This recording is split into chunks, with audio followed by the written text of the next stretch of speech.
Assalamualaikum warahmatullahi wabarakatuh. Perkenalkan, nama saya Aski Safat Azahra, program studi komunikasi dan penyiaran Islam dengan NIM 222-1030-1002.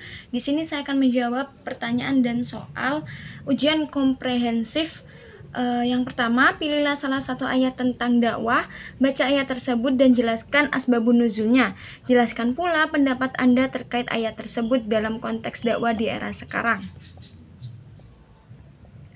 Saya mengambil surat An-Nahl ayat 16 yang berbunyi wa alamat wa bin nazmi hum yahadun.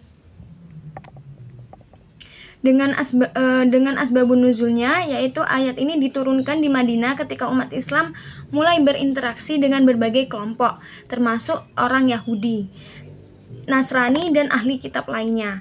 Pada saat itu, sebagian umat Islam memiliki cara berdakwah yang kurang tepat, seperti terlalu kasar atau paksaan, sehingga Allah menurunkan ayat ini untuk memberikan pedoman cara berdakwah yang benar.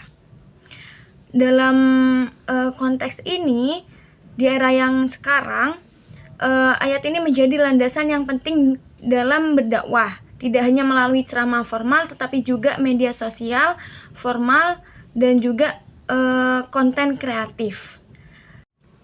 Dan pertanyaan nomor 2, jelaskan apa yang Anda ketahui tentang dakwah dan komunikasi, serta bagaimana keduanya saling berhubungan dalam konteks masyarakat masa kini. Jadi, dakwah itu upaya menyampaikan ajaran Islam agar manusia mengenal, memahami, dan mengamalkan nilai-nilai serta mengajak kepada kebaikan.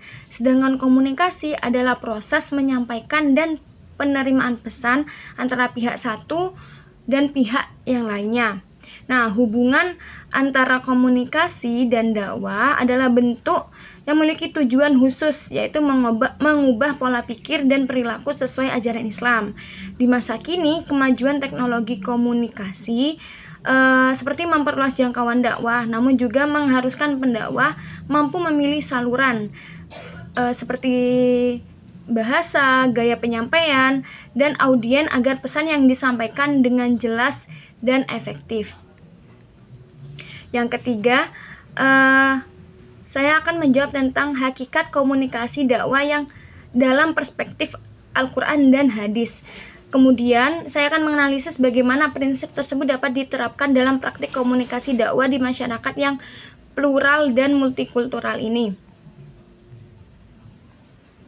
Hakikat berdasarkan Al-Quran dan hadis, yaitu berdasarkan Quran Surat Al-Baqarah ayat 2 dan Quran Surat An-Nahl ayat 16, itu dakwah bertujuan untuk kebaikan bersama, bukan untuk mendominasi.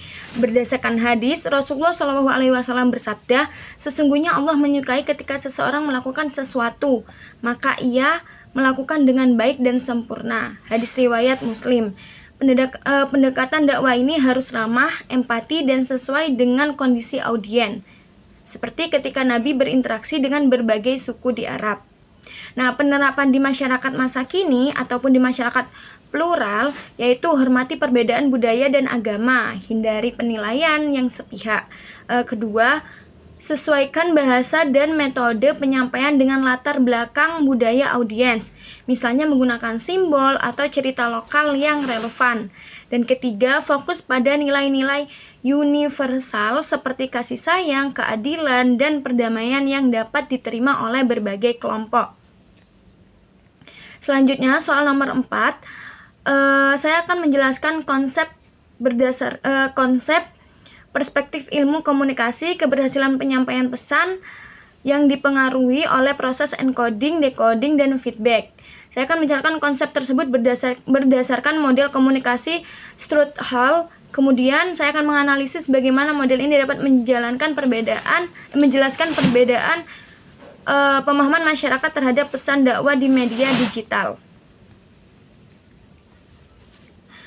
Nah, konsep model Strudel encoding itu proses pendakwah mengubah pesan ajaran Islam menjadi bentuk yang dapat disampaikan, misalnya tulisan, video, gambar, dan dengan tidak menghilangkan atau tetap mempertimbangkan konteks budaya dan nilai moral yang dianggap relevan. Kedua, decoding, yaitu proses masyarakat menerjemahkan dan memahami pesan tersebut berdasarkan latar belakang budaya, agama, pendidikan, dan pengalaman pribadi. Nah, hal ini mengidentifikasikan 3 posisi decoding, yaitu 1, dominan hegemonik, yaitu menerima pesan sesuai maksud pendakwah. 2, negotiated, atau menerima sebagian dan menolak sebagian pesan sesuai konteks diri. Yang ketiga, oppositional, yaitu menafsirkan pesan dengan cara yang bertentangan dengan maksud pendakwah. Nah, analisis di media sosial, media digital, analisis dengan media digital atau media sosial, yaitu encoding yang tidak sesuai dengan konteks audiens, misal menggunakan istilah yang tidak dikenal atau konten yang tidak relevan. Yang kedua, decoding yang dipengaruhi oleh filter informasi di media sosial, pandangan pribadi, dan budaya lokal. Ketiga, feedback yang cepat dan beragam dapat membantu pendakwah menyempurnakan, menyampaikan, namun juga dapat menyebabkan kesalahpahaman jika tidak dikelola dengan baik. Nah, soal yang terakhir, soal nomor 5, yaitu dalam masyarakat multikultural, komunikasi dakwah sering berhadapan dengan perbedaan budaya, bahasa, dan nilai sosial. Nah, saya akan menjelaskan bagaimana teori komunikasi antar budaya, intercultural communication, dapat digunakan sebagai pendekatan dakwah agar pesan Islam dapat diterima oleh masyarakat yang memiliki latar belakang budaya yang berbeda.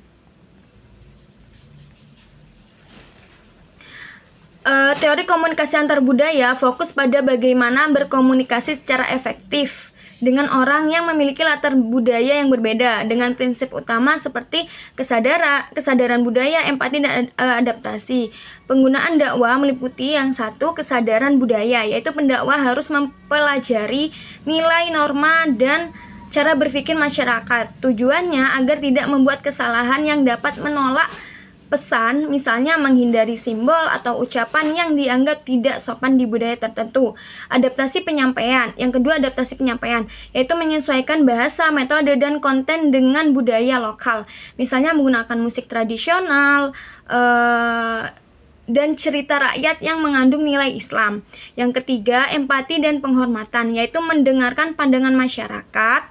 Tujuannya itu untuk menghormati perbedaan dan fokus pada titik tertentu nilai universal seperti kebaikan, keadilan, dan cinta damai. Dan yang terakhir, penggunaan budaya sebagai jembatan, yaitu menggunakan unsur budaya lokal sebagai sarana untuk menyampaikan pesan Islam, sehingga masyarakat merasa pesan tersebut relevan dengan kehidupan mereka. Cukup sekian dari saya. Wassalamualaikum warahmatullahi wabarakatuh.